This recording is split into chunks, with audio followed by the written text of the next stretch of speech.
I have stressed that Harbin was a very unusual city, as a recent writer put it in an article about that city. It was a unique city, the likes of which had not existed before and will never exist again, because the population that made it so unique was a brief phenomenon in history. The history of Russian Harbin is a short interlude, as it were, in a much larger drama played out by the great powers in that corner of the world, China, Russia, Japan. But there was a period of approximately half a century, approximately 2 generations, since the very end of the 19th century until, let us say, 1945, the end of the Second World War, when Harbin was Harbin. I may have mentioned this before. It had a population in the later part of this brief period of something of the order of 200,000, of whom about half were Chinese, a fair number of Japanese later on, and Koreans, but about half were Russians. Harbin was built in an empty place where there was nothing. It was built beginning in 1898 as the first step, as it were, of a Russian penetration into Manchuria. The penetration was not by way of outright colonialism or outright annexation, but rather by way of a treaty with the Chinese, dated 1896, which allowed the Russians to build a railroad. And the city of Harbin began to be built up in 1897. By 1898, the first major building that was constructed, other than laying the rails themselves, was the local Russian Orthodox Cathedral. It was dedicated in 1898.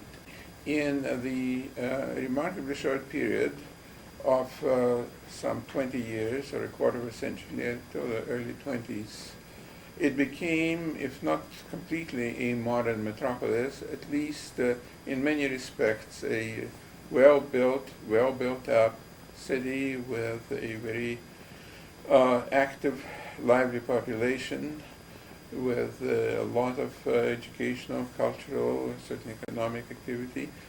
The treaty with China, which created the Chinese Eastern Railway, which, as I may have mentioned before, was nominally owned 50-50 between a private Russian bank and some Chinese entity. The Russian bank was, of course, an arm of the government. And what is more, at that time, since the Russians had both the knowledge and the techno expertise and the military force and so on, the 50-50 share structure was really a bit of a fiction, because the Russians ran the show. And they also brought troops in there, and which they could keep within a narrow band along the railroad. The next invasion and shock was the Russo-Japanese War, when the Japanese attacked the Russians at the southern tip of Manchuria, where it met the sea and the ocean, and defeated the Russians rather unceremoniously, both on land and on sea, and the Russians had to cede to them that southern tip and also a southern portion of the railroad. So from 1905 on, Manchuria as a whole was divided between Japanese control in the southern part, relatively small part of the total territory, but very important part, because it controlled the exit to the sea, controlled the key stretch of the railroad, and it also contained some of the major resources for heavy industry and so on. And the Russian part, which was north of that, occupying certainly at least 90% of the territory. Here I'm counting not just the zone where the Russians would keep their troops, but everything around all of Manchuria, which the Russians influenced from that zone. And so it went on until the First World War and the Russian Revolution of 1917.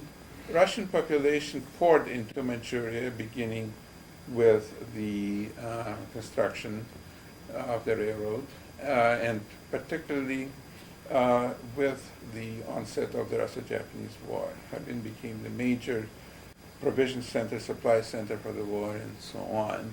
And then many of those who were involved in war one way or another stayed, remained in Harbin. And other people came, so that by, say, the time of the Russian Revolution, it was already quite a large city and had already acquired a certain aspect. The aspect it acquired was a very interesting one. It was of relative freedom compared to Russia. And nonetheless, very faithful transplantation of Russian culture. And although Russian culture for a long time dominated, Russians in this case, of course, were representative of the total Russian population of the Russian Empire. So we had Russians as such, Ukrainians, Poles, Jews, Armenians, Georgians, Finns, everybody. And they all formed their little communities. Tatars, incidentally, were Muslims, so we had a beautiful Muslim mosque in Harbin, about half a block from the main Jewish synagogue, and of course lots of churches, including that very, very beautiful Russian cathedral. You know, these groups coexisted. They coexisted, and relative freedom politically existed because many of the oppressive Russian laws did not extend to Harbin. I'm still talking about the pre-revolutionary situation. And because the railroad itself was, of course, sort of calling the music and paying the piper, as it were, and it is, as such, though indirectly an arm of the imperial government, it had little interest to be as oppressive. But another thing that was very important was that it became also an important commercial center, exporting primarily soybeans and soybean oil and soybean pulp to Europe. And until the Depression hit in about 1930, that was a significant source of income. And in any commercial outpost of this kind, where people were busy making money and not worrying about all kinds of traditional, rather hate-filled inter-ethnic and religious relations, people could live with one another and live very, very, very well. And one thing also to be mentioned is that Harbin developed a particular architecture of its own, namely a somewhat restrained but definitely recognizable form of Art Nouveau. So many of the buildings, many of the apartment buildings and so on, including the one we lived in for a long time, had a definite Art Nouveau character. The other thing, however, that happened next is that a large wave of what used to be called White Russians came. Now this wave brought with it also a good number of better educated people from among the officers of the White Armies and among the officials and bureaucrats and intellectuals of Siberia who were sort of swept out eastward by Bolshevik Russia. And what they had to do is what Russians are often so quick to do. They may not be often so quick to reestablish their economies, but they're usually very quick to reestablish their cultural institutions. So we had specialized schools in the Russian language, museums, quite a large number of artistic institutions, a musical conservatory, a local opera, several local theaters, and so on and so forth. And so they established a kind of small Russia.